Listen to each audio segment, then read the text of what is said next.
Les médias en avaient très peu parlé, ça s'était déroulé le 18 novembre. Les militaires israéliens avaient attaqué délibérément un convoi de Médecins sans frontières. TikTok, c'est une source officielle, comme d'habitude lorsque je fais des vidéos, France Info. Donc ne me censure pas s'il te plaît, merci.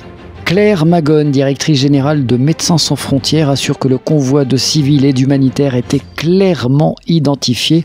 L'ONG avait également informé les autorités israéliennes de ce convoi. Mon principal compte TikTok est menacé par la censure. C'est pour ça que j'ai créé ce compte de secours Système Deal 3. N'hésite pas à t'abonner. Revenons à cette information qui prouve que l'armée israélienne n'est pas du tout la plus morale du monde. L'armée israélienne a donc tiré le 18 novembre sur le convoi de l'ONG et il y a eu 2 morts. Pour éviter les bombardements, le convoi de l'ONG tentait de fuir vers le sud du pays. Celui-ci était clairement identifié, c'était également le cas des toits des véhicules. Nos équipes sont tombées nez à nez avec un tank israélien et des soldats israéliens qui leur ont tiré dessus, explique la présidente de MSF. Elle poursuit, 2 jours après, les Israéliens ont détruit les mêmes véhicules qui étaient garés devant la clinique de Médecins sans frontières.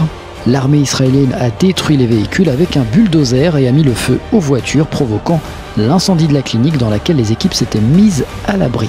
La présidente prend des gants, elle dit qu'elle ne sait pas si c'était intentionnel ou non.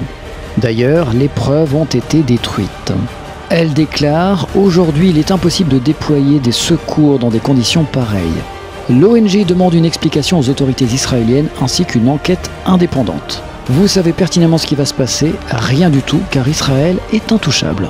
Moi je trouve que son intervention c'est limite de l'antisémitisme.